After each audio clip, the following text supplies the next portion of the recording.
Welcome once again to Lehto's Law. Here's Steve Lehto. We've talked before about that safe deposit box raid in California, where the police got a warrant to go in and seize the framework around some safe deposit boxes.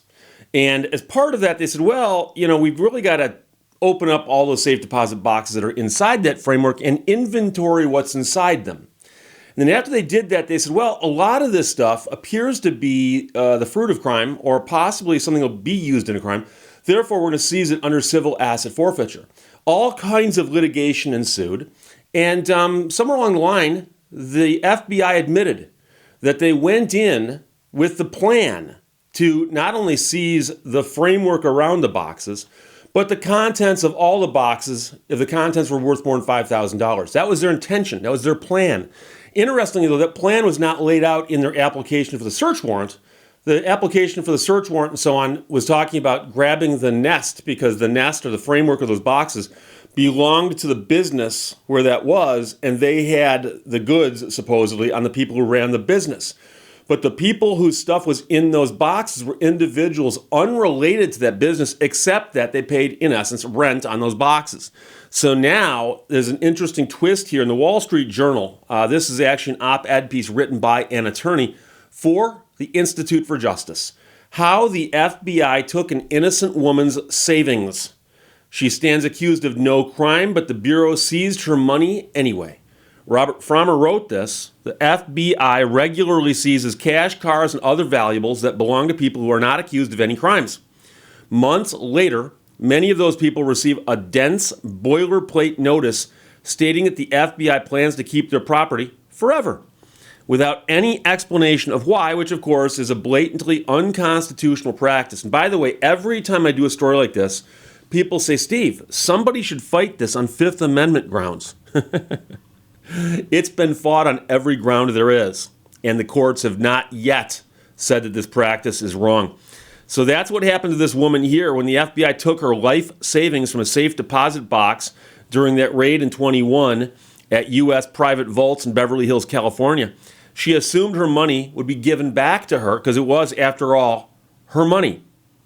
The company's alleged wrongdoing had nothing to do with her.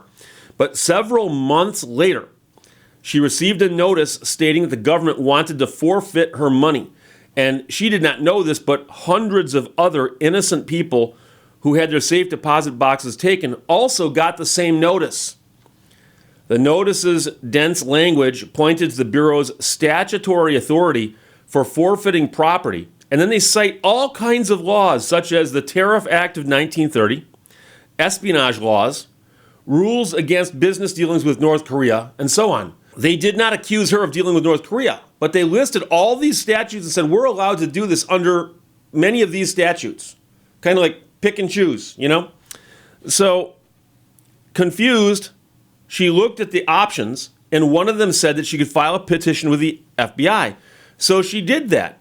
But she later discovered that by doing that, she had conceded her property's forfeitability, leaving it to the Bureau to decide if they'd give her life savings back as a matter of just goodwill.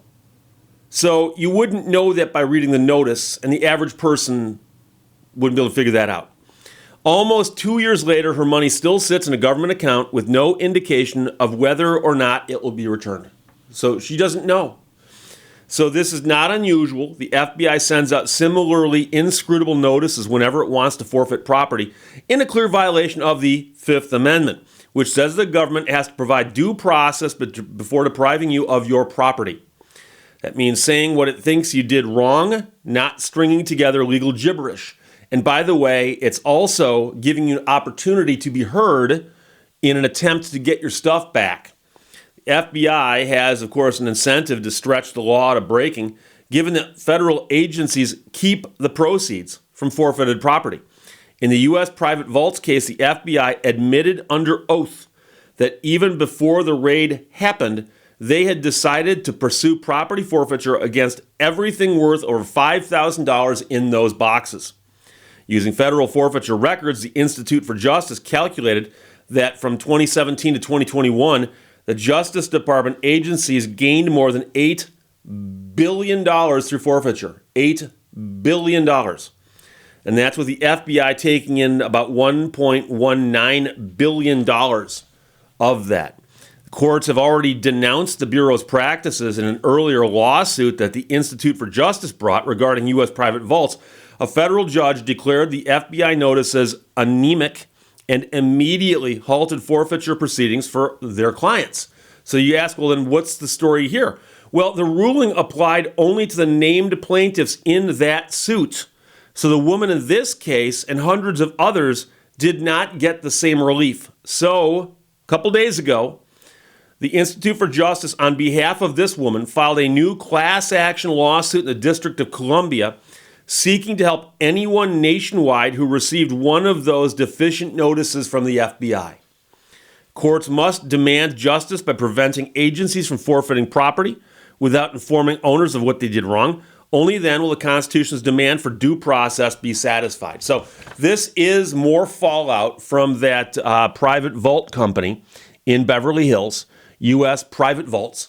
And we talked about this because there's a whole ton of litigation about that and about the legality of it. And the weird part about it is that when the FBI went and got a warrant, there's an affidavit that they fill out to explain their probable cause for getting a warrant. And then afterwards, there's all kinds of hearings, and that affidavit became something people could look at. It appears, based on the affidavit and also testimony that's now been taken in some of those cases, that the FBI knew all along they were planning on keeping and seizing the contents of many of those boxes. But they didn't disclose that in their application for the warrant. Is that an oversight? I don't know. But right now, the interesting thing is the Institute for Justice is pointing out that if you ran afoul of the FBI and they seized your stuff, they would send you this notice of just boilerplate legalese nonsense that you're supposed to wade through and figure out what your rights are and whether or not the FBI's got a case against you. But the interesting thing, of course, is not that they've got a case against you. It's you got to prove you're innocent. So you'd have to go through and prove that you're not doing business with North Korea. You have to go through and prove that you are not a spy. You have to go through and prove, and that's the other problem with this. So I believe it's wrong for the government to seize your stuff without accusing you of a crime. But I think it's even worse. They say, oh, and by the way, you've got to prove your innocence, because that burden of proof is the opposite of what most Americans assume is the situation when they go into court. That is, if you are accused of something, they will let you know what you're accused of, and they've got to prove it beyond a reasonable doubt for it to have any effect. And instead, no. Civil asset forfeiture? Well, we've got your stuff. We think you're guilty of something. Prove to us that you're not guilty of anything. Prove to us that. And the old thing about how you disprove a negative. It's extremely difficult to disprove when you understand that they're saying, well, you might be a spy. You might be dealing with North Korea. Oh, I've got to disprove that, do I? Oh, okay, that makes a lot of sense. So many people who hear about civil asset forfeiture for the first time go, that can't be right. There must be something wrong here. Oh, there's something wrong here. Civil asset forfeiture is what's wrong here. And so this needs to stop. So the Institute for Justice is a great organization or a nonprofit, and they fight these kinds of battles because, as I pointed out many times before, if the government takes your money and you've got to sue them to get it back and prove your own innocence, that can get costly. And the government knows that. And so they can make you run up legal fees to the point where it's not worth doing anymore.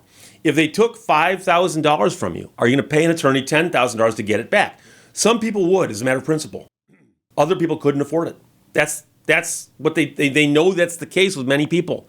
So the Institute for Justice has stepped in here as a class action, and they've said, look, anybody who got one of these notices is a member of that class, and we're going to represent this, and we're going to litigate this once and for all.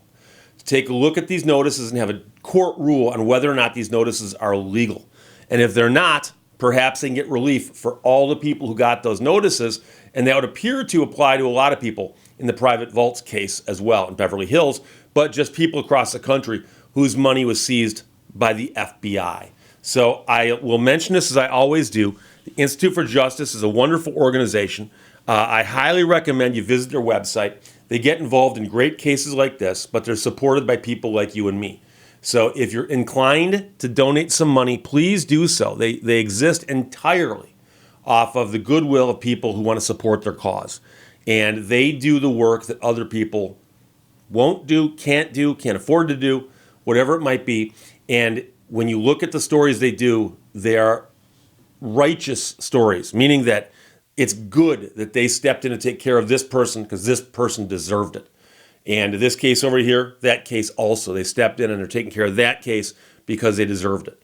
And without them, these cases would not get litigated. That's the scary part. So James and John both sent this. Thanks a lot from the Wall Street Journal. Robert Frommer wrote it. He's the attorney representing the woman. But how the FBI took an innocent woman's savings and how the Institute's fighting to get it back. Questions or comments, put them below. Let's talk to you later. Bye-bye. Thank you for watching Lehto's Law. Time between slipping on a peel and smacking the pavement equals 1 banano second.